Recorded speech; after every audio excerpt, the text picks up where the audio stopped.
On July 12th, something is expected to happen over Moscow, and Russian state media aren't saying it out loud, but they're preparing for it. On Russian Telegram channels and among pro-Kremlin analysts, the term wave attack keeps appearing. 1,000 or more drones, cruise missiles, decoys, and hypersonic threats potentially coming from Ukraine in a single massive swarm. It's being described as a surprise strike, the kind that overloads air defense systems and aims straight for the capital. But what matters more than what's being said is what's being done.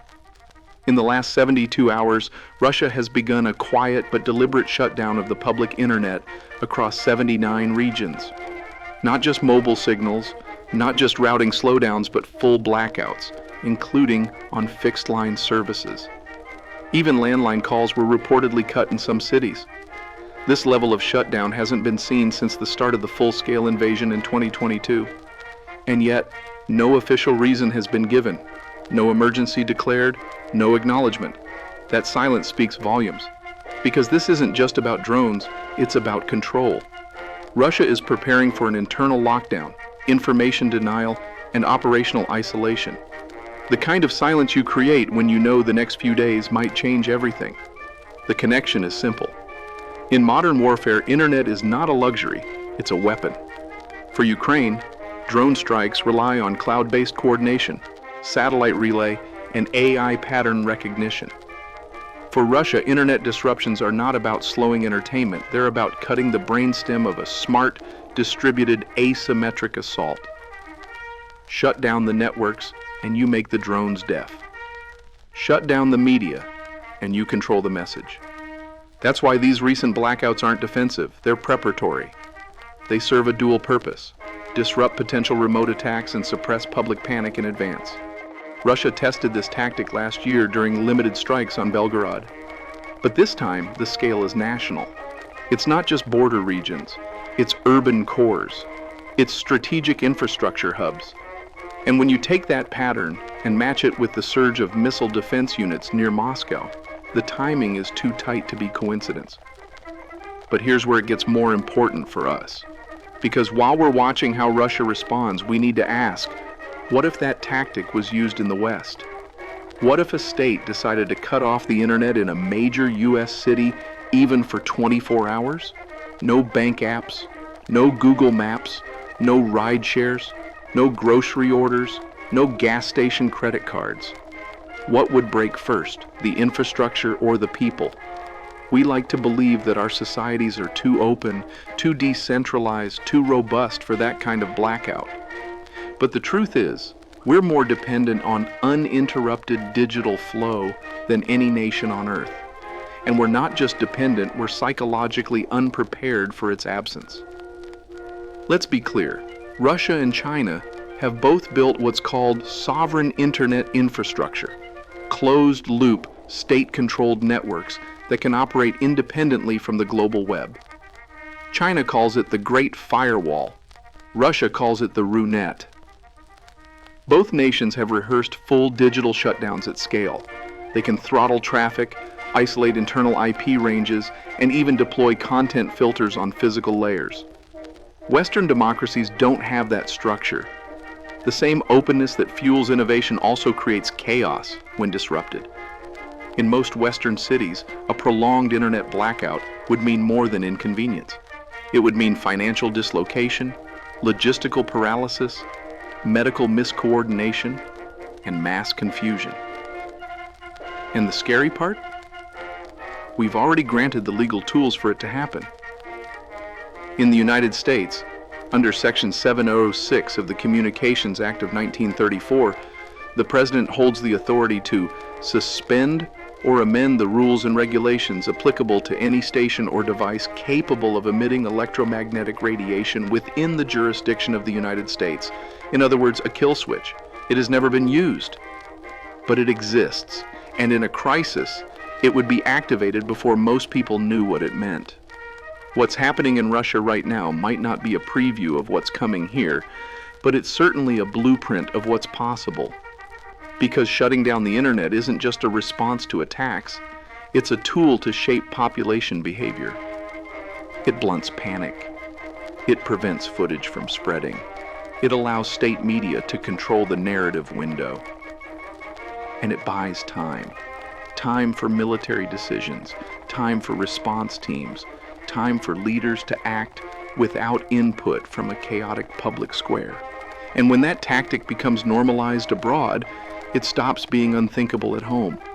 And there's another layer: information warfare. If the internet is the battlefield, control of narrative is the weapon. And in that fight, Russia and China are no longer amateurs. Disinformation isn't just used externally, it's used to manage internal cohesion. That's what makes the internet blackout tactic so powerful. You don't just stop the attack, you stop the reaction. You stop the dialogue. You freeze uncertainty before it spirals. And in doing so, you hold the center of gravity when it matters most. If we think this won't be replicated elsewhere, we're ignoring the direction history is leaning. Now consider this. If on July 12th, Ukraine does launch a massive drone and missile wave toward Moscow, and if that wave is followed by more blackouts, more silences, more denials of service, what will that mean for Europe? Will Poland increase surveillance? Will NATO elevate cyber defense posture? Will the EU begin drafting digital lockdown protocols in case of coordinated hybrid attacks? Because wars no longer stay on their borders. And once a strategy is proven effective, it spreads. This is where the real risk lies, not in one missile or one drone, but in how infrastructure fragility and public panic intersect. In the West, we expect continuity. We expect every notification to arrive, every payment to clear, every search to work. We've externalized resilience. And that's the most dangerous assumption in any crisis. What the Russian model shows is that power today isn't just about controlling weapons. It's about controlling bandwidth. And the state that learns to control it fast gains an advantage no missile can replicate. So what happens next? If Ukraine's rumored strike does occur, it will likely be measured in both physical damage and digital silence. Russia will use any successful interception as a propaganda tool. It will hide or distort anything that fails. The blackout isn't just a shield, it's a filter. It controls what enters history. And in that model, information becomes part of the battlefield itself, which brings us back to us. In the West, especially in the United States, we must ask, do we have any strategy, any at all, for a 48-hour internet disruption? Could our hospitals function? Could logistics adapt? Would panic spread faster than fact? These aren't dystopian questions, they're operational ones. Because if the next war begins with a blackout, your readiness won't depend on your opinions, it'll depend on your habits. And that's why watching these signals matters. What Russia is doing now, systematically, quietly, and with no media explanation, is not random. It's calculated, it's timed, and it's scalable. Whether you support one side or the other geopolitically is irrelevant.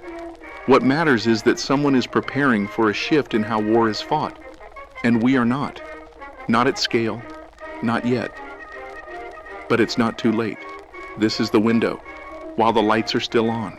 While you can still choose what to read, what to believe, what to prepare, because in the next iteration of conflict, it won't be just about whose army is stronger, it will be about whose population stays calm, informed, and adaptable when the screen goes black.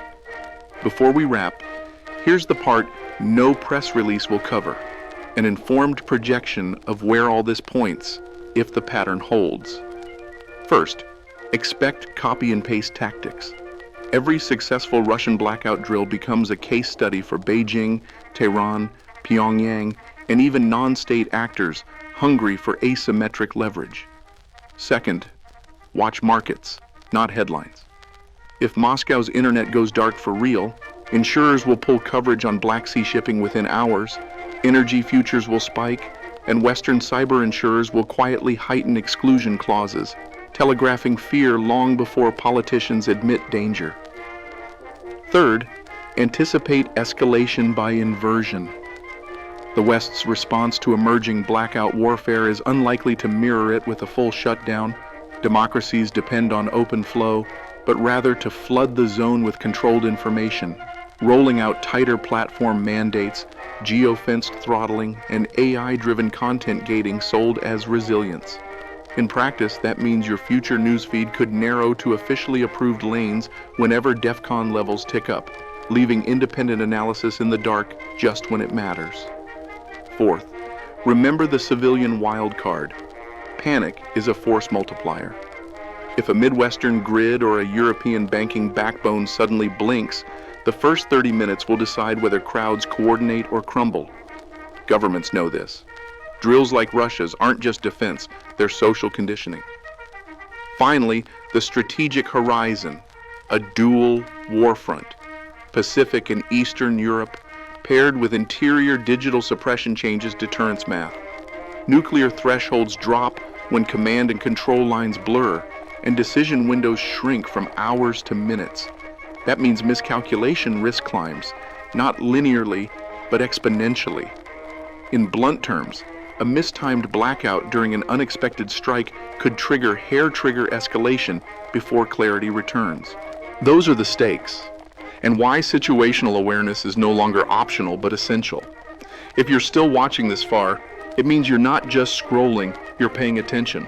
Subscribe to Safety Zone so you never have to rely on headlines to know what's really happening. We break down the signals, the patterns, and the strategies before they become events. Stay alert, stay grounded. And remember, blackouts aren't just power failures. Sometimes they're rehearsals.